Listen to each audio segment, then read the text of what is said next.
Courland Pocket, Latvia, January 1945, minus 30 degrees Celsius. The frozen Baltic coast stretched endlessly beneath a sky the colour of gunmetal.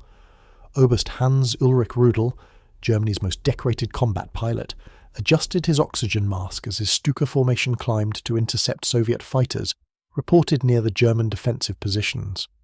What happened next would haunt him for the rest of his life. The Soviet fighters appeared above them, silhouettes against the winter sun. But something was wrong.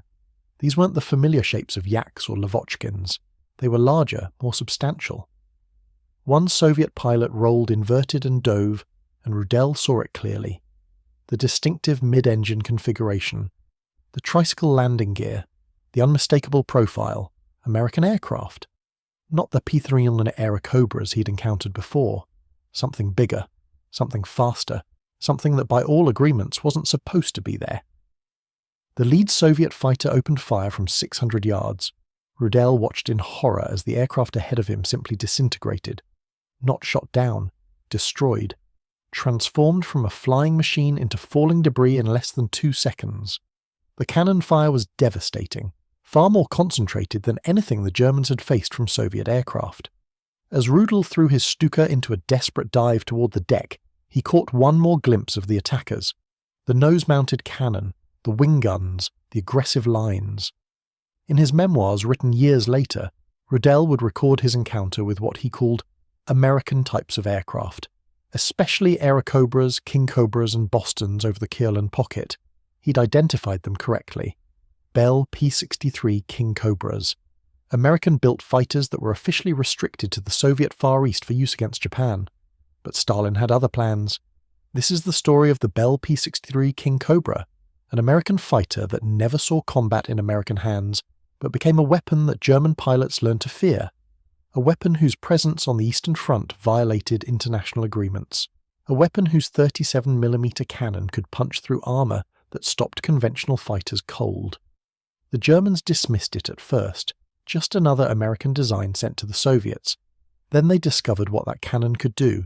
Then the dying started. The P-63 Kingcobra's origins lay in failure and redemption. In 1940, the Bell P-39 Airacobra had entered service with a revolutionary design. Engine mounted behind the pilot, cannon firing through the propeller hub, tricycle landing gear. On paper, it was brilliant. In practice, it became one of the most controversial American fighters of the war. The United States Army Air Forces had made a catastrophic decision early in the P-39's development. They removed the turbo supercharger. Cost savings, they said. Simplified production. What they actually did was cripple the aircraft's high-altitude performance. Above 15,000 feet, the P-39 was helpless. German fighters operating at 25,000 feet could bounce them at will. American and British pilots hated it, but the Soviets loved it. On the Eastern Front, most aerial combat occurred below 15,000 feet. The P-39's powerful cannon and heavy construction suited Soviet tactics perfectly. Soviet pilots flying P-39s scored thousands of victories. Alexander Pokrishkin, the Soviet Union's second highest scoring ace, flew the P-39 to 59 victories. When Bell Aircraft proposed an improved version in 1941, Soviet test pilots were invited to participate in development. The result was designated XP-63. It looked like an enlarged P-39, but almost nothing was interchangeable. Larger wingspan, longer fuselage. Most critically, a proper 2-stage supercharger was installed, restoring the high-altitude performance that the P-39 had lost. The prototype first flew on December 7, 1942, exactly 1 year after Pearl Harbor. Test pilot Robert Stanley reported excellent handling and impressive performance. The Army Air Forces ordered it into production in September 1942, even before the prototype had flown. They designated it the P-63A Kingcobra. Then reality intervened. By the time P-63 started rolling off the production line in October 1943, the Army Air Forces had better options. The P-51 Mustang was proving itself the finest American fighter of the war. The P-47 Thunderbolt dominated at high altitude. The P-38 Lightning excelled in the Pacific. The P-63, despite being superior to the P-39 in every measurable way, was simply unnecessary for American needs. but it was perfect for Soviet needs, and the Soviet Union desperately needed fighters. The specifications told the story. The P-63 was powered by an Allison V-790 93 engine producing 1,500 horsepower at war emergency rating with water injection. Maximum speed 410 miles per hour at 25,000 feet. Rate of climb 3,600 feet per minute at sea level. Service ceiling 43,000 feet. Range on internal fuel 450 miles, extendable with drop tanks. Armament was devastating. One 37mm M4 cannon firing through the propeller hub with 30 rounds initially, later increased to 58 rounds on Soviet recommendation. 450 caliber Browning machine guns, 2 synchronized in the nose, 2 in underwing pods. Later variants could carry 3 500-pound bombs or 6 rockets. The aircraft was 32 feet 8 inches long with a wingspan of 38 feet 4 inches. Empty weight 6,800 pounds. Combat loaded weight 8,800 pounds. Maximum takeoff weight 10,700 pounds. But numbers didn't tell the complete story. The P-63 had one feature that would prove decisive in combat. That 37mm cannon. The M4 automatic cannon was designed by John Browning. It fired a 2-pound projectile at 2,800 feet per second. The high explosive rounds contained enough bursting charge to destroy a fighter with a single hit. The armor-piercing rounds could penetrate half an inch of armor plate at 500 yards. When German pilots encountered that cannon, they discovered what happened when you designed a weapon to kill tanks and pointed it at aircraft instead. The first P-63s reached the Soviet Union in June 1944. Women pilots of the American WASP program ferried them from the Bell factory at Niagara Falls to Great Falls, Montana. From there, they followed the Alaska-Siberia route. American pilots flew them to Fairbanks, Alaska. Soviet ferry pilots took over and flew them across the Bering Strait to Siberia. From there, the aircraft traveled over 6,000 kilometers through 5 staging points to reach Krasnoyarsk in central Russia. The agreement was explicit. The P-63s were to remain east of the Ural Mountains. They were reserved for eventual operations against Japan. Under no circumstances were they to be used against Germany. Stalin signed the agreement, then ignored it. By late 1944, P-63s were appearing in Soviet units on the Eastern Front. The transfers were done quietly.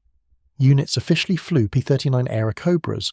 Unofficially, they converted to P-63s. The aircraft looked similar enough that German intelligence initially didn't notice the difference. The 4th Guards Fighter Aviation Regiment under Pokrishkin converted to P-63s in 1944, while officially still listed as flying P-39s. One pilot from that unit later published memoirs confirming they flew P-63s at Königsberg in Poland and in the final assault on Berlin. German reports from early 1945 documented 63s shot down by both fighters and anti-aircraft guns. Hans Rudel wasn't the only Luftwaffe pilot to encounter them. Multiple German sources from the Courland Pocket, East Prussia, and the final battles described American type fighters that weren't supposed to be there. The Soviet tactical doctrine for the IP-63 was unique. They called it Prikrytie Sukhoputnych Vojsk, coverage of ground forces. This was often mistranslated as ground attack, leading to the persistent myth that the P-63 was a tank buster. It wasn't. The Soviets used the P-63 as a screening fighter. It would patrol over advancing Soviet ground forces at medium altitude, intercepting German reconnaissance aircraft and dive bombers before they could reach the troops. Air superiority went to other fighters. Close air support went to Il-2 Sturmovix. But protecting the army from aerial attack, that was the P-63's job, and the 37mm cannon made it devastatingly effective. German pilots who survived encounters described what that cannon did. A Focke-Wulf 190 hit by 37mm high explosives simply came apart. The fuselage severed, wings separated. The pilot never had a chance to bail out. One German report described a Messerschmitt 110 that took a single 37mm hit in the engine nacelle. The entire engine assembly was blown off the wing. The aircraft spun in immediately. The psychological effect was profound. German pilots were accustomed to taking hits and surviving. The Focke-Wulf 190's radial engine could absorb incredible punishment. The Messerschmitt 109's small size made it a difficult target. But the P-63's cannon created wounds that couldn't be survived. Getting hit meant death. The combination of American firepower and Soviet tactics proved lethal.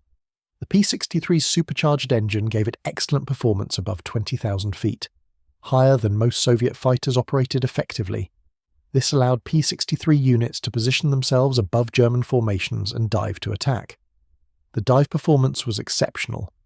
The P-63 could reach speeds approaching 500 miles per hour in a steep dive, faster than any German piston-engine fighter. German pilots attempting to escape by diving discovered the P-63 could follow them down and still have energy to climb back to altitude. The roll rate was outstanding, 110 degrees per second at 275 miles per hour. This exceeded the P-47 Thunderbolt, P-40 Warhawk, P-41 Mustang, and even the Japanese N1K2 Shiden. In a scissors or rolling combat, the P-63 could stay with or beat most opponents. But the aircraft had serious flaws. The mid-engine configuration made it prone to flat spins. Soviet test pilot Andrei Kochetkov nearly died testing the spin characteristics. He discovered that once the P-63 entered a flat spin, recovery was impossible. His recommendation was simple: if you enter a flat spin, bail out immediately. The Irving Parachute Company sent him a commendation for potentially saving countless lives. The center of gravity was critical. When ammunition was expended, the aircraft's trim changed dramatically. Pilots had to constantly adjust trim tabs or risk entering an unrecoverable spin. Consequently, Soviet pilots were forbidden from executing sharp pullouts or vertical maneuvers after expending cannon ammunition. The wing structure was initially inadequate. Early P-63A models showed wing skin deformation under high G loads.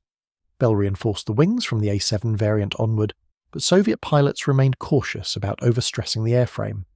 In combat, pilots attempting 5 to 7 G turns sometimes pulled 10 G and wrinkled the wings. Despite these limitations, the P-63 could be lethal in the right hands. Soviet pilots developed tactics that played to its strengths. The standard engagement was to position at altitude, identify targets below, roll inverted, and dive.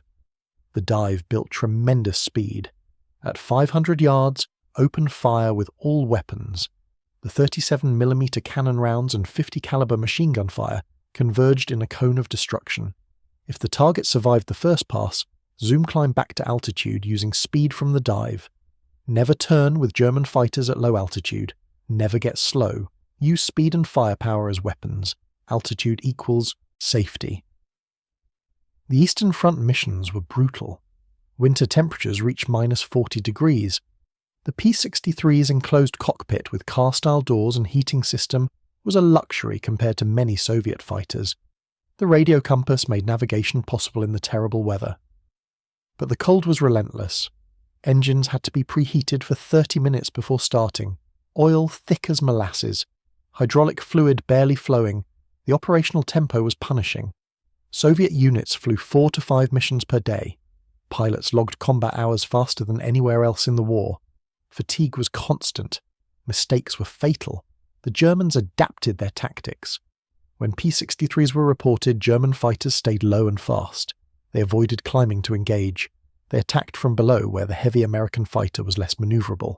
They targeted Soviet bombers and ground attack aircraft, forcing the P-63s to come down to defend them. It worked sometimes. The P-63 wasn't invincible. German records document P-63s shot down by Focke-Wulf 190s and Messerschmitt 109s. Anti-aircraft fire claimed others. But the loss ratio favoured the Soviets. One Soviet analysis showed P-63s achieved a more favourable exchange rate than most other fighters in their inventory. The Germans' biggest advantage was knowing when P-63s were in the area. The turbo supercharger created a distinctive sound, different from the P-39's exhaust note. Experienced German pilots could hear them coming. Ground troops learned to recognise the sound and take cover, but hearing them and stopping them were different things. At 410 miles per hour, the P-63 could appear and disappear before German fighters could react. The cannon's effective range of 600 yards meant the P-63 could open fire before entering the range of German weapons. By the time German pilots realised they were under attack, the 37mm rounds were already on the way. The myth of the P-63 as a tank buster persists despite evidence to the contrary. The 37mm M4 cannon used low-velocity rounds optimized for aircraft, not ground targets. The muzzle velocity was 2,800 feet per second, slow for an anti-tank weapon. The armor-piercing rounds could penetrate light armor, armored cars, half-tracks, but not tank main armor. Soviet records show P-63s were rarely used for direct ground attack. When they did strafe ground targets, it was opportunistic. A column of trucks, a parked aircraft, a supply depot. But destroying tanks wasn't their mission. The confusion arose from mistranslation and misunderstanding of Soviet tactical doctrine. Covering ground forces didn't mean attacking ground targets. It meant preventing German aircraft from attacking Soviet ground forces. The P-63 was air defense for the army, not close air support. This became clearer when the Soviet Union finally deployed P-63s in their intended role. Against Japan, August 9, 1945, the Soviet Union declared war on Japan 3 months after Germany's surrender, exactly as promised at the Yalta Conference. Soviet forces launched Operation August Storm, the invasion of Manchuria. P-63 Kingcobras went into action in the Far East. The 17th Fighter Aviation Regiment, 190th Fighter Aviation Division deployed P-63s for bomber escort and air superiority missions. The Japanese had nothing that could match the P-63's performance. Japanese fighters were designed for maneuverability, not speed or firepower. The Zero, the Oscar, even the late war Frank and George, all were lighter and more agile than the P-63. But when a P-63 dove on them at 450 miles per hour and opened fire with 5 guns including the 37mm cannon, maneuverability didn't matter. The first confirmed P-63 air victory occurred on August 15, 1945. Lieutenant E.F. Miroshnichenko of the 17th Fighter Aviation Regiment shot down a Nakajima Ki-43 Hayabusa fighter off the coast of North Korea. The Japanese pilot never saw the attack coming. One burst from the cannon and the Oscar disintegrated. The war in the Pacific ended 6 days later, but P-63s remained in Soviet service for years. By May 1945, 51 Soviet air defense regiments operated 63s. By the time Japan surrendered, over 2,300 P-63s had been delivered to the Soviet Union. That was 73% of total production. The aircraft's NATO reporting name was Fred. Soviet pilots used it for training throughout the late 1940s. The tricycle landing gear made it ideal for transitioning pilots to jet fighters. The landing characteristics were similar to the MiG-9 and MiG-15. Pilots practiced high-speed approaches at 400 to 500 km per hour, simulating jet landing speeds. When newer aircraft became available, the P-63s went to flight schools. Some were converted to 2-seat trainers by Soviet repair workshops. The aircraft served in some capacity until the early 1950s. There's evidence suggesting P-63s may have participated in the Korean War on the North Korean side, though confirmation is difficult. Several American F-80 pilots reported engaging unfamiliar piston engine fighters that weren't Yaks or Lavochkins. The descriptions matched P-63 characteristics. In October 1950, 2 American F-80C jets attacked a Soviet airfield at Sukhaya Rechka near Vladivostok. The Americans claimed it was a navigation error. The Soviets were convinced it was intentional. The airfield belonged to the 821st Fighter Aviation Regiment, which operated 63s. 12 Kingcobras were damaged. 1 burned completely. It was repaired within weeks. The only other major operator was France. 114 P-63s were delivered to the French Air Force in 1945, too late for service in Europe. They deployed to Indochina for the First Indochina War. French Kingcobras operated from 1949 to 1951 in ground attack and fighter roles. The 37mm cannon proved effective against fortified positions. The armor protection was valuable in low-level operations, but spare parts were impossible to obtain. The American government refused to supply them. By 1951, most French P-63s were grounded awaiting parts that never came. They were replaced by F-F Bearcats. The last French P-63 flew in September 1951. Back in the United States, the P-63 served one of the most unusual roles in aviation history, Operation Pinball. The concept was simple. Train bomber gunners by having them shoot at real aircraft, with real bullets. The problem was keeping the pilot alive. Bell modified P-63s specifically as manned target aircraft. They were designated RPP-63. All armament and standard armour were removed. Over a ton of heavy armour plate was added, covering the entire aircraft. Special sensors detected bullet strikes. When hit, a bright light in the propeller hub flashed. The gunners fired special frangible bullets made from plastic and lead that disintegrated on impact. The RP-63s were painted bright orange for visibility. Pilots called them pinballs. Over 300 RP-63s served as manned targets. It was dangerous work. Several pilots were killed when frangible bullets found gaps in the armour. But the training was invaluable. Bomber gunners learned deflection, shooting against manoeuvring targets, skills that saved lives over Germany and Japan. After the war, most American P-63s were scrapped. The few survivors became museum pieces or warbird restorations. The massive Soviet fleet was gradually retired and scrapped. By the 1960s, P-63s had vanished from active service worldwide. Today, only a handful remain airworthy. The Commemorative Air Force operates one P-63F. Several others are under restoration. Museums worldwide display static examples, but the aircraft's combat record remained obscure for decades. Soviet records were classified. German records were incomplete. American sources barely acknowledged the P-63's existence. It wasn't until the 1990s, with the opening of Soviet archives, that the true story began to emerge. The confirmation that P-63s violated the Lend-Lease agreement and fought on the Eastern Front came from multiple sources. Soviet pilot memoirs published after the Cold War, German pilot accounts, Luftwaffe intelligence reports, recovery of aircraft wrecks in former East Prussia, bearing both German and American bullet holes. The picture that emerged was of an aircraft that exceeded its intended role. Designed as an improved P-39 for Soviet use against Japan, it became a weapon that helped destroy the Luftwaffe in the closing months of the European War. The impact is difficult to quantify. P-63s never achieved the fame of P-58 Mustangs or the P-47 Thunderbolts that devastated the Luftwaffe over Germany. The aircraft operated in secondary theatres. Production numbers were modest compared to major American fighters. But for German pilots facing them, the P-63 was memorable. The combination of American engineering and Soviet tactics created something unexpected.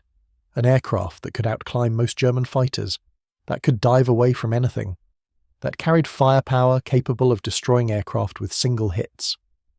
Most significantly, an aircraft whose presence violated international agreements, but whose existence was tolerated because the alternative, failing to supply the Soviets, was unthinkable. The P-63 story illuminates the complex relationships of wartime alliances. The United States built an aircraft it didn't want, shipped it to an ally that was officially restricted in how it could be used, then looked the other way when the ally used it, however Stalin decided. The Germans protested through neutral channels. American P-63s shooting at German aircraft violated every understanding of Lend-Lease. The aircraft was supposed to be reserved for use against Japan. The Americans responded that they had no control over how the Soviets deployed aircraft once delivered, which was technically true, legally questionable, practically inevitable. By early 1945, the Western Allies wanted Soviet forces destroying German divisions in the East. If Soviet commanders decided American fighters gave them an advantage, nobody in Washington was going to complain. The irony is that the P-63 might have been more effective in American hands. The Army Air Forces rejected it because the P-51 was better, but the P-51 was better at high-altitude escort over Germany. The P-63 was optimized for different missions: medium-altitude air superiority, close escort for bombers, ground attack with heavy armament. If the P-63 had deployed to the Pacific in American service, it might have excelled. The cannon would have devastated Japanese aircraft. The armor would have protected pilots from ground fire. The range with drop tanks was adequate for Pacific operations, but by the time P-63 production ramped up, the Pacific Island campaigns were winding down. B-27s flying from the Marianas were reaching Japan with P-51 and P-47 escort. There was no role left for the P-63, so they went to the Soviets, and Soviet pilots made them work. The final accounting shows roughly 2,500 P-63s delivered to the Soviet Union. Perhaps 300 of those saw combat against Germany in violation of agreements.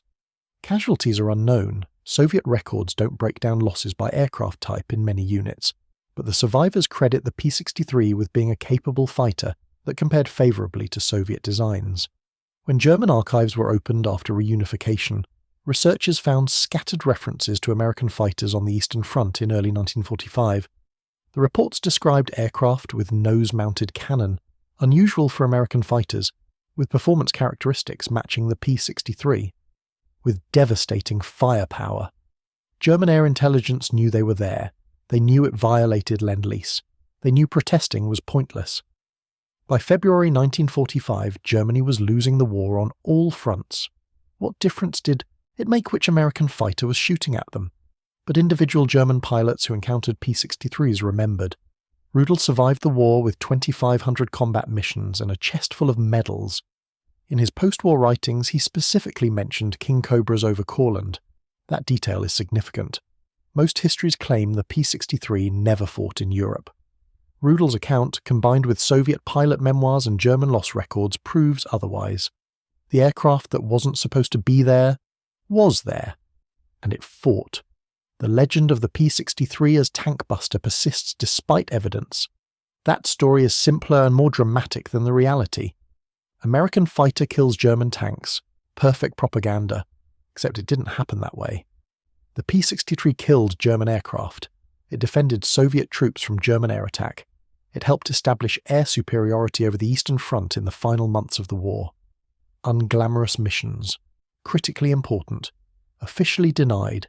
The 37mm cannon that supposedly smashed German armour actually smashed German aircraft.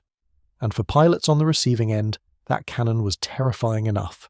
The sound of it firing was distinctive, a deeper boom than machine guns, slower rate of fire, but each round was massive. Pilots who survived hits described the impact as like flying into a brick wall. Control surfaces blown away, structure damaged beyond repair, fires that couldn't be extinguished. The Americans built the P-63 as an improved Airacobra. The Soviets used it as a weapon system perfectly suited to Eastern Front conditions. Stalin deployed it in violation of agreements that nobody seriously expected him to honour. And German pilots paid the price.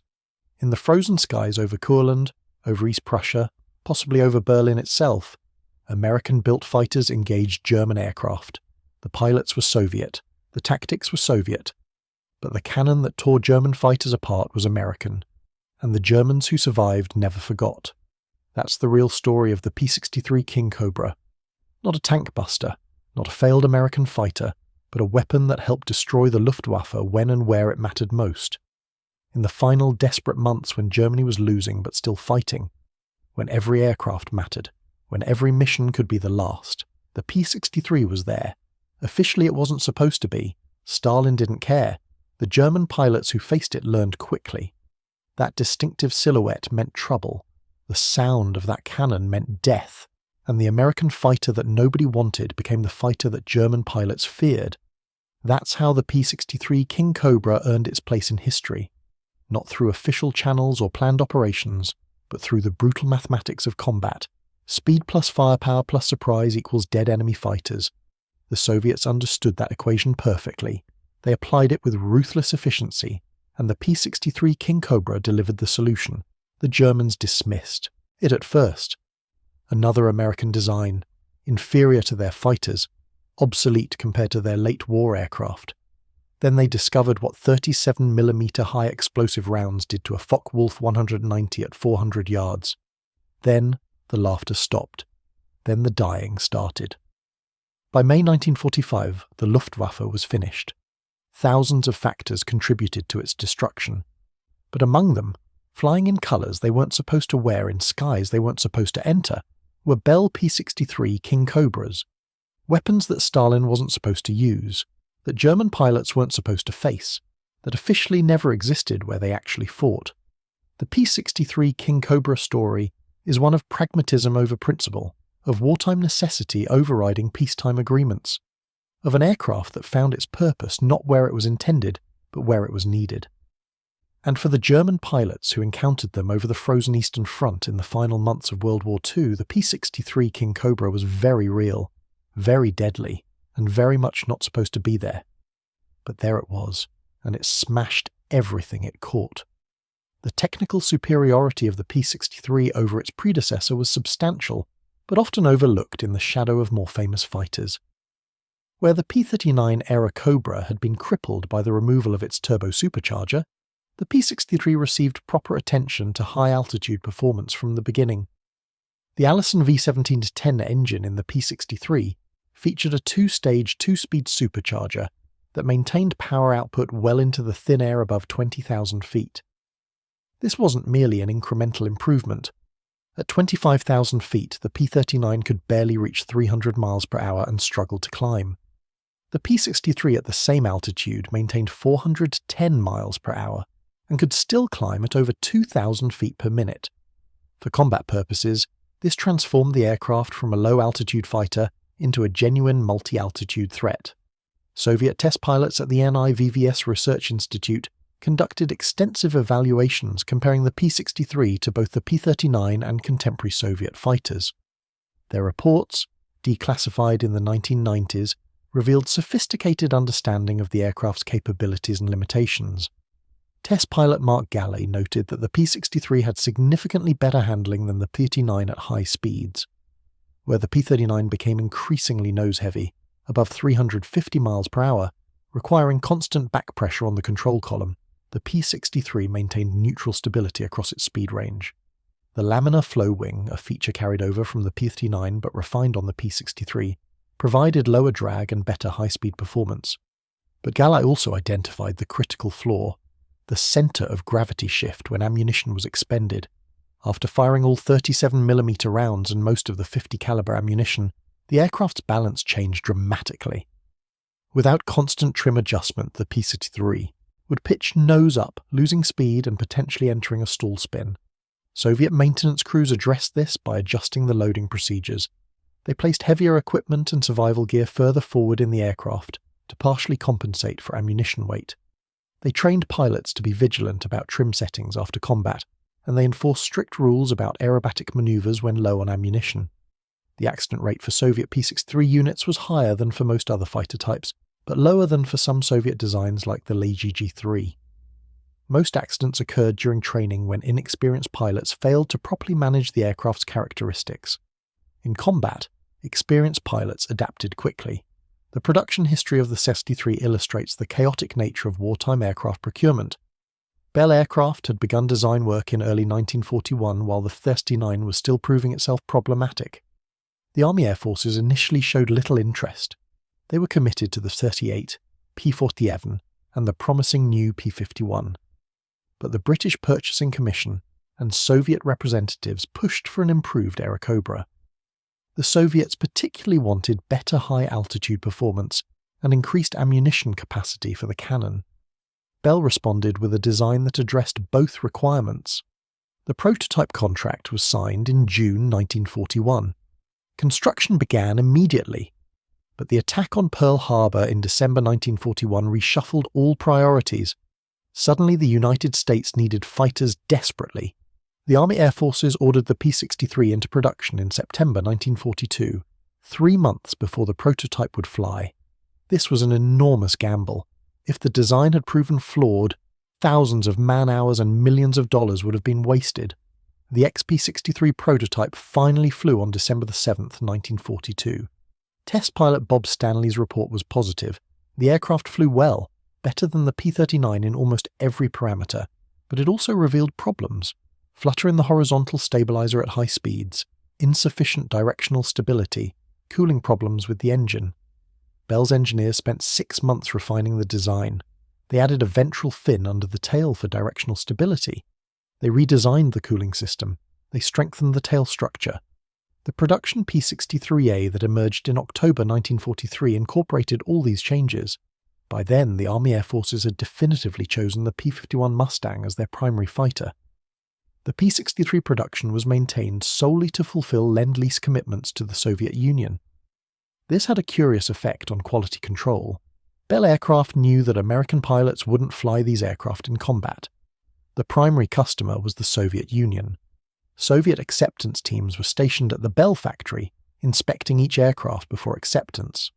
Their standards were different from American, standards in some ways stricter, in others more relaxed. The Soviets cared intensely about armament reliability. Every cannon had to be test-fired. Every machine gun had to cycle flawlessly. If a weapon showed any malfunction, the aircraft was rejected until repairs were made. but they were more tolerant of cosmetic issues. Paint flaws, minor dents, scratches that would have failed American inspection were acceptable if they didn't affect structural integrity or combat capability. They also requested modifications that Bell incorporated into production. The Soviets wanted ski landing gear for winter operations. Bell designed and tested them, but they were never widely adopted. The Soviets wanted increased cannon ammunition capacity. Bell redesigned the ammunition bay, increasing capacity from 30 rounds to 58. The Soviets wanted provisions for drop tanks. Bell added hard points under the wings and fuselage. Some modifications the Soviets implemented themselves after delivery. They added rear-view mirrors, considered essential for combat survival. They sometimes added additional armour around the cockpit. They modified radio equipment to Soviet standards. They painted the aircraft in Soviet camouflage schemes, usually dark green upper surfaces and light blue undersurfaces. The result was an aircraft that in Soviet service looked distinctly different from its American configuration. The ferry route from the United States to the Soviet Union was one of the great logistical achievements of the war. The Alaska-Siberia route, known as ALSIB, operated year-round in some of the world's harshest conditions. American civilian pilots, many of them women from the WASP program, flew the aircraft from the factory to Great Falls, Montana. From there, military pilots flew to Edmonton, Canada, then to Fairbanks, Alaska. The route crossed some of the most desolate territory in North America. Navigation was by dead reckoning and radio beacons when weather permitted. Winter temperatures could reach minus 60 degrees Fahrenheit. Engine failures meant certain death in the wilderness below. At Fairbanks, Soviet pilots took over. They flew the aircraft across the Bering Strait to Siberia, often in weather that would have grounded flights anywhere else. Soviet ferry pilots developed legendary skill at flying in impossible conditions: whiteout blizzards, total instrument failure, fuel exhaustion requiring emergency landings on frozen lakes. The accident rate was significant. Roughly 10% of aircraft were lost in ferry operations. Some crashed in bad weather, some went down with mechanical failures, some simply disappeared, pilots and aircraft never found, but 90% made it through. Over 2,300 P-63s reached Soviet units. The staging bases in Siberia became small cities, maintenance facilities, repair workshops, housing for ferry crews. Soviet and American personnel worked side by side, though direct communication was limited by language barriers and security restrictions. The Americans weren't supposed to know where the aircraft were going after leaving Alaska. Everyone knew anyway. By early 1944, the production rate at Bell's Niagara Falls plant reached 100 aircraft per month. The factory operated around the clock. Women comprised over 40% of the workforce. Many had never worked in manufacturing before the war. They built aircraft to tolerances measured in thousandths of an inch. The Allison engine plant in Indianapolis produced the V-17-10 engines. Each engine required over 800 hours of labour to manufacture. Precision machining, hand fitting, testing. Only engines that passed rigorous acceptance tests were installed in aircraft. The 37mm cannon came from Oldsmobile's Lansing, Michigan plant, converted from automobile production. Oldsmobile workers, many of them former auto mechanics, built weapons with the same precision they'd once applied to car engines. The synchronization mechanism that allowed the cannon to fire through the spinning propeller was particularly complex. The system used an electric firing circuit that was broken whenever a propeller blade aligned with the gun muzzle. This happened at hundreds of times per second. Any failure in the synchronization meant the pilot would shoot off his own propeller. Every system was tested exhaustively before the aircraft left the factory. The industrial achievement was remarkable, but it paled compared to Soviet achievements in keeping the aircraft operational under combat conditions. Soviet maintenance crews worked in unheated hangars in winter. They performed engine changes in minus 30-degree temperatures. They fabricated repair parts from salvaged components when supplies ran short. They kept aircraft flying that American mechanics would have written off as beyond repair. One Soviet maintenance officer later recounted finding a P-63 that had taken damage from anti-aircraft fire. The fuselage had over 40 holes. The wing structure was damaged. Hydraulic lines were severed. American assessment would likely have been salvage for spare parts. The Soviet mechanics patched it. They welded repairs. They spliced hydraulic lines. They straightened bent structural members. The aircraft flew again within a week. This resourcefulness extended to armament maintenance. The 37mm cannon required careful maintenance to function reliably. The feed mechanism was complex. The firing mechanism was temperamental in extreme cold. Soviet armourers developed their own techniques. They modified the feed mechanism to be more tolerant of dirty ammunition. They added insulation to the firing mechanism. They created maintenance procedures specifically for Arctic conditions. The result was that Soviet P-63s often achieved higher reliability rates than Bell's factory tests predicted. The aircraft performed better in Soviet hands than in American testing. Partly, this reflected Soviet tactical doctrine that played to the aircraft's strengths. But it also reflected Soviet determination to make every weapon system work regardless of obstacles. The combat tactics Soviet pilots developed for the P-63 were sophisticated and effective. The standard formation was a zveno, a flight of 4 aircraft divided into 2 pairs. The lead pair flew slightly higher, acting as hunters. The trailing pair flew lower, acting as bait. When German fighters attacked the lower pair, the upper pair dove on them. The P-63's dive performance made this tactic devastatingly effective. German pilots focusing on the lower Soviet fighters would suddenly find P-63s diving on them at 450 miles per hour. By the time they reacted, 37mm rounds were already impacting. The alternative tactic was the pre-jock, the leap. P-63 formations would patrol at medium altitude until spotting German aircraft below. They would then execute a diving attack, fire one pass with all weapons, and zoom climb back to altitude using energy from the dive. This hit-and-run approach minimized exposure to return fire while maximizing the P-63's advantages in speed and firepower.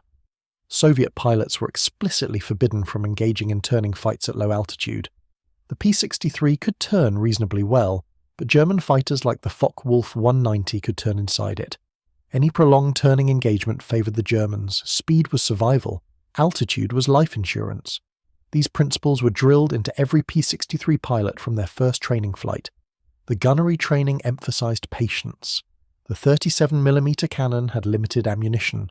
58 rounds sound substantial until you realize the gun fired at roughly 150 rounds per minute. That's 23 seconds of firing time if you held the trigger down continuously. In practice, pilots fired in 1 to 2 second bursts. Each burst consumed 2 to 5 rounds. 58 rounds meant roughly 10 to 15 firing opportunities. Soviet doctrine emphasized firing only when certain of hitting. Get close, get stable, fire once. If you miss, break off and reposition rather than waste ammunition. This discipline was difficult to maintain in combat. The instinct when being shot at is to return fire immediately. Soviet pilots learned to override that instinct. They learned to position patiently. They learned to fire when the geometry guaranteed hits. The ones who didn't learn died quickly. The veterans who survived developed almost supernatural ability to judge range and deflection. The machine guns provided additional firepower and were used more liberally. With 450 caliber Brownings and roughly 1,700 rounds total, pilots could afford longer bursts. The standard technique was to open fire at 600 yards with machine guns, walking the fire onto target, then add the cannon at 300 yards when impact was certain. This combination of machine gun fire to disrupt the target's maneuvers, followed by cannon fire to destroy, was brutally effective. German pilots who survived these attacks described seeing tracer fire converging on their aircraft, followed by much larger explosions as cannon rounds hit. The psychological impact was significant. Experienced German pilots learned to recognize P-63s and avoid engagement when possible. But by early 1945, experienced German pilots were increasingly rare. Green replacement pilots, many with less than 50 hours total flight time, were thrown into combat. They didn't recognize the threat until too late. Soviet records from the first quarter of 1945 show P-63 units achieving kill ratios of 5-to-1 or better. These numbers weren't unusual on the Eastern Front, where Soviet forces had overwhelming numerical superiority. But they were impressive for an aircraft type that was supposedly inferior to German fighters. The reality was that aircraft performance mattered less than tactics, training, and numbers. The P-63 was adequate. Soviet pilots were well trained, and there were always more Soviet aircraft. The Germans were losing the numbers game catastrophically. The Eastern Front in 1945 was chaos. The Wehrmacht was in full retreat. Soviet forces advanced hundreds of kilometers in weeks. Airfields changed hands daily. Supply lines stretched and snapped. Aircraft operated from hastily prepared strips, sometimes just frozen fields. The P-63's rugged landing gear proved invaluable. The tricycle configuration with the nose wheel forward made ground handling easier than tail draggers. The wide-track main gear was stable on rough surfaces. P-63s operated from fields that would have been impossible for many Soviet fighters. The enclosed heated cockpit made winter operations more tolerable.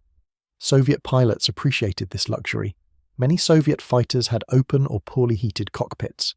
Flying at -30 degrees in a drafty cockpit for 2 hours was an endurance test. The P-63's car doors sealed well. The heater worked. It was almost comfortable. Almost. The visibility was excellent.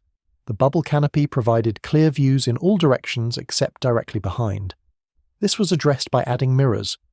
German pilots accustomed to the limited visibility from Messerschmitt 109s were often shocked by how quickly the P-63 pilots spotted them. The radio compass was another significant advantage. Navigation over the featureless Eastern Front in winter was extremely difficult. Few landmarks, no roads visible under snow. Compass and clock navigation required precision and luck. The radio compass allowed pilots to home on radio beacons, making navigation far more reliable. This reduced losses to navigation errors and fuel exhaustion. The range limitations remained despite these advantages. Internal fuel capacity was 226 gallons. At cruising power, this provided about 3 hours. Endurance. Drop tanks extended this significantly. 2 75-gallon tanks added 2 more hours. But combat operations with drop tanks were problematic. The tanks had to be dropped before engaging in combat. Their drag reduced performance. Their weight affected handling. Soviet units typically operated close to the front lines, minimizing the range issue. Forward airfields meant shorter missions, but this exposed the aircraft to ground fire and German raids.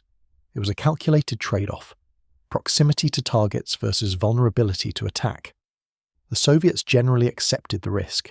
The alternative was reducing operational tempo, which was unacceptable during the rapid advances of 1945.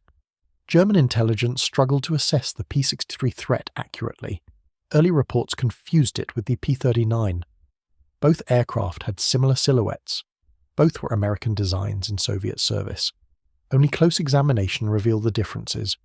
By the time German intelligence definitively identified P-63s on the Eastern Front in early 1945, the reports were buried in the avalanche of bad news from all fronts. The Luftwaffe High Command had more pressing concerns than another American fighter type in Soviet service. They were running out of fuel, running out of pilots, running out of time. Individual German units compiled their own intelligence, combat reports, gun camera footage when available, accounts from surviving pilots. These tactical assessments were more accurate than high-level intelligence summaries. Frontline German pilots knew which Soviet fighters were most dangerous. The P-63 earned a reputation as a serious threat. Not the most dangerous Soviet fighter. That honor probably belonged to the Yak-9 in capable hands, but dangerous enough to be respected. Dangerous enough to be avoided when possible. The few German pilots who survived the war and later wrote memoirs occasionally mentioned encounters with what they identified as Kingcobras. The descriptions were consistent: fast in the dive, heavy firepower, dangerous when allowed to dictate engagement terms, not particularly maneuverable, vulnerable if caught slow and low. Like all fighters, the P-63 had its envelope of superiority and its envelope of vulnerability. Smart pilots operated in the former. The problem for German pilots was that by 1945, operating in envelopes of superiority was increasingly impossible. Soviet numerical superiority meant German fighters were always outnumbered. Soviet tactical discipline had improved dramatically. Soviet pilots were better trained than early in the war, and Soviet aircraft, whether indigenous designs or Lend-Lease imports, were now comparable or superior to German types. The technological edge Germany had enjoyed in 1941 and 1942 had evaporated. The myth of German fighter superiority persisted in some circles for decades after the war. The reality was more complex. German fighters like the Focke-Wulf 190 and Messerschmitt 109 were excellent designs. German pilots who survived to become aces were extraordinarily skilled. But by 1945, most experienced German pilots were dead. Most German aircraft were grounded for lack of fuel. Most German formations were outnumbered 5 or 10 to 1. In that environment, the superiority of individual aircraft types became largely irrelevant. The P-63's greatest contribution wasn't destroying German aircraft. It was being available when needed, being reliable enough for Soviet conditions, being simple enough for rapid training, being numerous enough that losses could be sustained. This unglamorous reality defined most successful weapon systems, not revolutionary performance, but adequate capability delivered in quantity. The P-63 delivered exactly that. When the Soviet Union declared war on Japan in August 1945, P-63 units finally operated in their intended theatre. The transition was remarkably smooth. Units equipped with P-63s in Europe were not redeployed. Instead, units already stationed in the Far East and equipped with P-63s went into action. These units had been training for months. Their pilots were experienced, their aircraft were well maintained, they were ready. The brief war against Japan showcased the P-63 against a very different enemy. Japanese fighters emphasized maneuverability over speed and firepower. The Zero, the Oscar, even late war designs like the Frank prioritized turn performance. This was the opposite of American and Soviet design philosophy, which favored speed, altitude performance, and heavy armament. The mismatch was catastrophic for the Japanese. P-63 pilots used tactics refined against the Luftwaffe: high-altitude patrol, diving attacks, boom and zoom. Japanese pilots attempting to turn with the diving P-63s found themselves unable to bring guns to bear before the American-built fighter zoomed back to altitude. The few air combats that occurred were one-sided. Japanese aircraft were destroyed with minimal Soviet losses. The first confirmed P-63 victory, Lieutenant Miroshnichenko's kill on August 15th, typified these engagements. The Japanese pilot never had a chance. The ground attack missions flown by P-63s in the Far East revealed capabilities that had been underutilized in Europe. The 37mm cannon, while not effective against tank main armor, devastated soft targets: trucks, trains, buildings, aircraft on the ground. One round could destroy a locomotive. A 2-second burst could obliterate a supply convoy. Soviet tactics evolved rapidly. P-63s would escort Il-Sturmovix on ground attack missions, providing top cover. After the Sturmovix completed their attacks, P-63s would strafe targets of opportunity. The combination of cannon and machine gun fire proved deadly. Japanese accounts describe Soviet air attacks of devastating effectiveness. Part of this was the complete Soviet air superiority. Japanese fighters were swept from the sky in days, but part was the concentration of firepower. Aircraft like the P-63 delivered precision destruction. The brief campaign against Japan vindicated the original concept behind the P-63, an improved Airacobra for Pacific operations. The aircraft performed exactly as intended. That American pilots never flew it in this role was simply historical accident. The Soviets flew it instead and achieved the same results. After the war ended, the fate of the massive P-63 fleet diverged between American and Soviet aircraft. The American P-63s that remained in the United States never saw combat. Most were immediately declared surplus. The Army Air Forces had no use for them. With the P-51, P-47 and emerging jet fighters, the P-63 was obsolete before most examples ever left storage. Hundreds were scrapped in 1946 and 1947. Aluminum from P-63 airframes was melted down and recycled. Engines were salvaged for parts. Within 2 years of war's end, the American P-63 fleet had virtually disappeared. The exceptions were the RP-63 pinball aircraft. These flying targets served a unique and dangerous role. Training bomber gunners required live-fire practice. But shooting at towed targets or ground targets didn't replicate the difficulty of hitting a maneuvering aircraft. The solution was to armor a P-63 so heavily that it could survive being shot with frangible ammunition. Over 1 ton of armor plate was installed. Every vulnerable system was protected. The engine, the cockpit, the fuel tanks, control surfaces. The frangible bullets, made of lead powder compressed with plastic binder, would disintegrate on impact. They transferred kinetic energy but didn't penetrate. Sensors detected hits and illuminated the propeller hub light. Gunners could see immediately when they scored hits. The program began in 1945 and continued into the 1950s. Over 300 RP-63s served as manned targets. It was extraordinarily dangerous duty. The frangible bullets occasionally found gaps in armour. The cumulative impact stress could cause structural damage.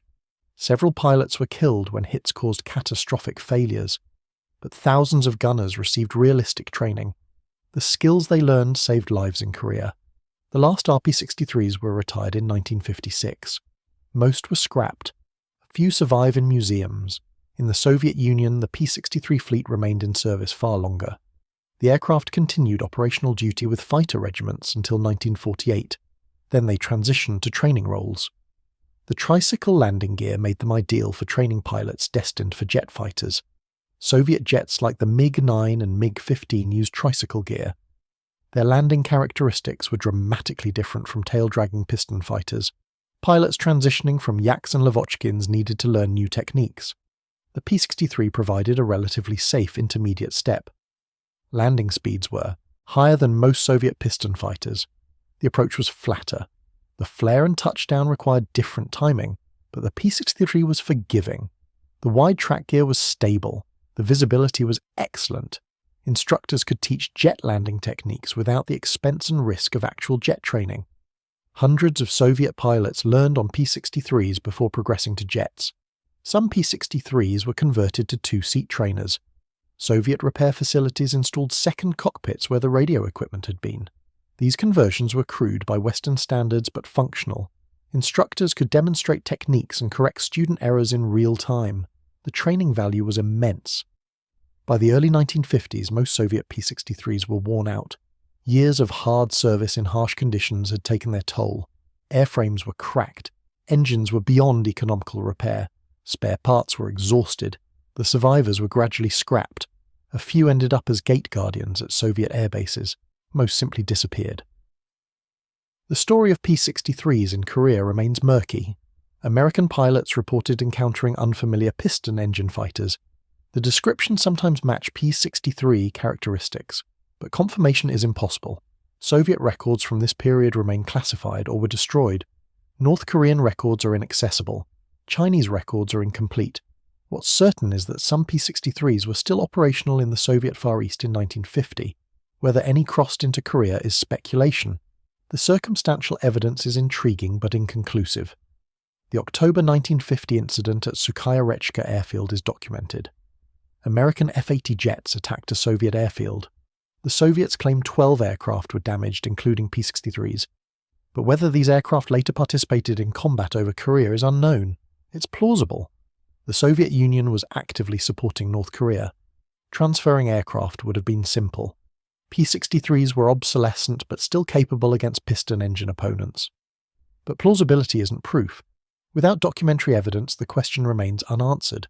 The French experience with P-63s in Indochina provides the only confirmed combat use of Kingcobras after World War II. 114 P-63Cs arrived in 1945, too late for service in Europe. They were immediately dispatched to Indochina, where French forces were fighting the Viet Minh. The terrain and mission profile in Indochina suited the P-63. Close air support, ground attack, air defense against the limited Viet Minh air capability. The 37mm cannon was effective against fortified positions. The armour protected pilots from ground fire.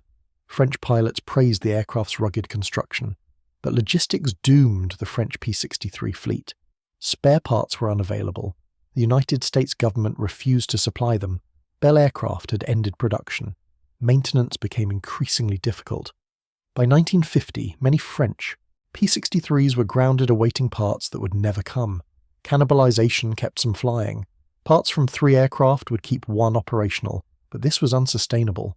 Replacement aircraft, F-8F Bearcats and F-6F Hellcats, began arriving in 1951. The surviving P-63s were retired. Most were abandoned at airfields in Indochina. A few were flown back to France. None survived from the French fleet. The P-63's combat record, compiled across multiple nations and conflicts, was respectable if not spectacular. Soviet records credit P-63 units with several hundred air victories against both German and Japanese aircraft. Loss rates were acceptable. The aircraft proved durable and maintainable under harsh conditions. But the P-63 never achieved the fame of contemporary fighters. It wasn't as fast as the P-51. It didn't carry as much ordnance as the P-47. It wasn't as maneuverable as the Yak-3. What it was good enough, and in warfare, good enough in quantity beats excellent in scarcity. The industrial story of the P-63 illuminates American manufacturing capability during World War II. Bell Aircraft's factory at Niagara Falls employed over 12,000 workers at peak production. The facility operated 3 shifts, 24 hours daily. Production peaked at 125 aircraft per month in mid-1944. Each aircraft required approximately 12,000 man-hours to complete. This included all manufacturing, assembly, and testing. Compare this to the 30,000 man-hours required for a B-17 bomber or 50,000 for a B-29. The P-63 was relatively simple, but simple didn't mean crude. The tolerances were tight, the systems were complex, the quality control was stringent. Bell maintained reject rates under 2%. In modern manufacturing terms, this was exceptional quality. The workforce composition was remarkable. Women comprised 43% of production workers. Many had never worked in manufacturing before. They were trained in weeks to perform precision work, riveting aluminum skins, installing hydraulic systems, wiring electrical systems. Quality control inspectors found that female workers often exceeded male workers in precision tasks. Smaller hands could reach difficult locations. Greater patience suited repetitive precision work. The cultural impact was significant. Rosie the Riveter wasn't just propaganda. She was real, and she built P-63s. The supply chain for P-63 production stretched across the United States. Allison engines from Indianapolis, cannon from Lansing, machine guns from Hartford, propellers from East Hartford, instruments from dozens of suppliers, aluminum from plants in Tennessee and Washington, thousands of components from hundreds of vendors. Coordinating this supply chain was a logistical masterpiece. Parts had to arrive at precisely the right time. Too early meant warehousing costs. Too late meant production delays. Bell's logistics staff managed inventory with precision that modern just-in-time manufacturing would recognize. The Army Air Forces initially ordered 2,000 P-63s. This was later increased to 3,900. Final production reached 3,294 aircraft, before cancellation in December 1944. The cancellation wasn't due to aircraft deficiency. It simply reflected that American forces didn't need more fighters. Production capacity was redirected to B-29 bombers and other priorities. But the Soviet supply continued through existing inventory. The Bell factory continued assembling aircraft from parts already manufactured. The last P-63 was delivered in December 1945, a full year after production was officially cancelled. The total cost of the P-63 program was approximately $100 million. This included development, tooling, and production. Per aircraft cost was roughly $31,000. Compare this to the P-51 at $51,000 or the P-47 at $85,000. The P-63 was relatively inexpensive. This reflected simpler systems. The P-63 had fewer technological innovations than the P-51. It used proven components and conventional design. It was deliberately engineered for production efficiency. The result was an aircraft that could be built quickly and cheaply. In warfare, this matters enormously. The technical comparison between the P-63 and contemporary fighters reveals its niche. Against the P-51 Mustang, the P-63 was slower at altitude, had less range, but was more maneuverable and had heavier armament. Against the P-47 Thunderbolt, the P-63 was lighter, more agile, but carried less total firepower and had less armor. Against Soviet fighters like the Yak-9, the P-63 was heavier, less maneuverable, but much faster and more durable. Against German fighters like the Focke-Wulf 190, the P-63 was comparable in speed, inferior in maneuverability, superior in dive performance. No single metric made the P-63 the best fighter, but the combination of characteristics made it effective. This is often forgotten in discussions dominated by superlatives. The best fighter wasn't always the most important fighter. The most important fighter was the one that was available, reliable, and adequate for the mission. The P-63 qualified on all counts. The legacy of the P-63 in aviation history is complex. In American aviation history, it's a footnote, a fighter that never fought for the nation that built it. Most American aviation enthusiasts can't identify a P-63 in photographs. It lacks the iconic status of the Mustang or Thunderbolt. But in Soviet aviation history, the P-63 occupies a different position. It was one of the Lend-Lease fighters that helped win the war. Soviet veterans remember it positively: capable, reliable, effective. The 37mm cannon is particularly memorable. In French aviation history, the P-63 represents the brief period when France operated American piston fighters in colonial wars. It's remembered as a capable aircraft let down by logistics. The few aviation historians who study the P-63 in detail recognize it as an interesting design that succeeded in its intended role despite never filling that role for its country of origin. This irony defines the aircraft. Built by America, flown by the Soviet Union, feared by Germany, a weapon of war whose story crosses national boundaries and defies simple categorization. The handful of surviving P-63s are treasured by warbird enthusiasts. Only a few remain airworthy. The Commemorative Air Force operates a P-63F. It appears at air shows where spectators can see the distinctive mid-engine configuration and hear the Allison V-1710 at full power. Several static examples reside in museums. The National Museum of the United States Air Force displays a P-63A. The Central Armed Forces Museum in Moscow had a P-63 until recently. Other examples are scattered across museums worldwide. Each survivor represents one of only 3,294 built. Compare this to 15,000 P-47s or over 15,000 P-51s. The P-63 is genuinely rare. The restoration community faces challenges keeping P-63s flying. Spare parts are non-existent. Engines must be rebuilt from cores scavenged from multiple donors. Propellers are unobtainable. Each flight risks damage that may be unrepairable. But for those who've flown the P-63, it's worth the effort. Test pilot reports describe an aircraft that's honest and predictable. It doesn't have the vices of some warbirds. It doesn't snap roll. It doesn't drop a wing without warning. It flies like a heavy fighter should. The controls are responsive but not overly sensitive. The visibility is superb. The power is substantial. Modern pilots compare it favourably to other warbirds. It's more forgiving than a P-51. More comfortable than a Yak. More stable than an Aerocobra. The mid-engine configuration, source of so many issues during development, actually provides excellent balance. The weight distribution makes the aircraft stable in all axes. The one consistent warning from modern pilots echoes Soviet wartime experience. Watch the centre of gravity. As fuel burns off, the balance changes. Constant trim adjustment is required, and never ever attempt aerobatics with empty ammunition bays. The risk of entering an unrecoverable flat spin is real. Several post-war accidents resulted from pilots ignoring this limitation. The sound of a P-63 is distinctive. The Allison V-1710 has a different note than the Merlin engines in P-51s or the radial engines in P-47s. The supercharger whine is prominent. At full power, the propeller tips approach supersonic speed, creating a unique buzzing roar. German ground troops who heard it in 1945 remembered it decades later. Not as loud as the P-47, not as smooth as the P-51, but distinctive and memorable. The thunder that meant American-built fighters were overhead. For the Germans who survived the war, the P-63 became one of many American aircraft that represented overwhelming material superiority. Individual aircraft characteristics mattered less than the fact that the Allies could build them in thousands, while Germany couldn't replace losses. The psychological impact of this realization was devastating.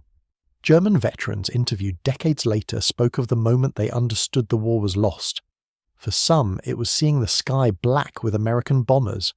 For others, it was encountering fresh Allied fighters in numbers that couldn't be matched.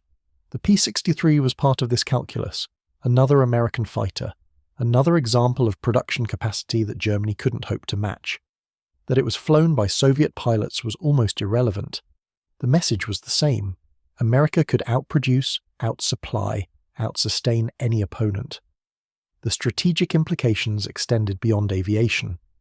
The Lend-Lease program that delivered P-63s to the Soviet Union also delivered trucks, jeeps, locomotives, food, raw materials. The total value exceeded $50 billion, equivalent to over $800 billion in modern currency. This massive transfer of resources allowed the Soviet Union to focus its industrial capacity on tanks, artillery, and ammunition. The Americans would provide trucks and aircraft. The P-63 represented a tiny fraction of Lend-Lease, but it symbolized the larger program. American industry supporting Soviet forces, capitalism enabling communism to defeat fascism. The ideological contradictions were papered over by military necessity. After the war, those contradictions would fuel the Cold War. The aircraft that had been allies became potential enemies. P-63s in Soviet service became threats to NATO. American intelligence spent considerable effort tracking Soviet P-63 deployments. How many remained operational? Where were they based? What units flew them? The answers informed NATO war planning, though by the early 1950s the piston engine threat had been superseded by Soviet jets. The P-63 story concludes not with a dramatic final battle, but with gradual obsolescence. The last operational P-63s served training roles into the mid-1950s. They were replaced by jets and scrapped. The survivors became museum pieces. The veterans who flew them grew old and died. Today, the P-63 Kingcobra is remembered primarily by aviation enthusiasts and historians. The general public has largely forgotten it. This is perhaps fitting. The P-63 was never meant to be famous. It was meant to be useful. It fulfilled that role admirably. In the final accounting, the P-63 succeeded where it mattered most. It was available when needed. It performed adequately in combat. It proved reliable under harsh conditions. It could be produced in quantity. It served multiple nations across multiple conflicts. These aren't the attributes that generate legends, but they're the attributes that win wars. The German pilots who encountered P-63s learned this lesson painfully. They'd been taught that German fighters were superior through better engineering and pilot skill. They discovered that adequate engineering, adequate pilot skill, and overwhelming numbers was the formula that mattered. The P-63 wasn't the best fighter of World War II. It possibly wasn't even in the top 10. But it was good enough, and in the arithmetic of total war, good enough in thousands beats excellent in hundreds. The 37mm cannon that German pilots learned to fear wasn't the most powerful aircraft gun, but it was powerful enough. The speed and altitude performance weren't the best available, but they were adequate for the mission. The armour and durability weren't legendary, but they brought pilots home. Good enough won. The P-63 Kingcobra stands as proof that in warfare, perfection is the enemy of production. The best aircraft is the one that exists in quantity when needed. The most important specification is availability. The critical advantage is sustainability. The Americans understood this instinctively. They built adequate aircraft in overwhelming numbers. They supplied allies with weapons that were good enough. They trained pilots to proficiency rather than perfection. They maintained logistics chains that kept aircraft operational. This approach won the war more certainly than any wonder weapon. The Germans chased perfection. Jets, rockets, exotic designs. They produced weapons that were technically superior but logistically impossible to sustain. Meanwhile, the Allies produced weapons that were technically adequate but available in thousands. The P-63 exemplifies this philosophy. Not revolutionary, just good enough.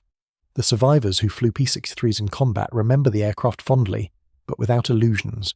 It wasn't magical, it was a tool. Properly used, it was effective. Improperly used, it was deadly to its pilot. Like all combat aircraft, it demanded respect and rewarded competence. The Germans who faced it remember differently. They remember the cannon. They remember the speed. They remember watching comrades destroyed by aircraft that weren't supposed to be there. They remember that by 1945 it didn't matter which American fighter was shooting at them. They were all deadly. They were all numerous. They were all symbols of defeat. In the end, that's the P-63 story. An American fighter that Americans didn't fly. A Soviet weapon that violated agreements. A German nightmare that officially didn't exist. A capable aircraft that history nearly forgot. But the Germans didn't forget. The pilots who survived remembered. The sound of that 37mm cannon. The distinctive silhouette diving from altitude. The realization that another American design was killing them. They'd ignored the P-63 at first, dismissed it as another American aircraft that didn't matter. Then it started smashing their fighters. Then they learned.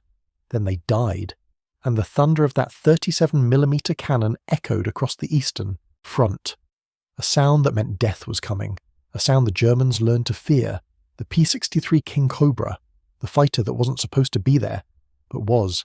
And it smashed everything it caught.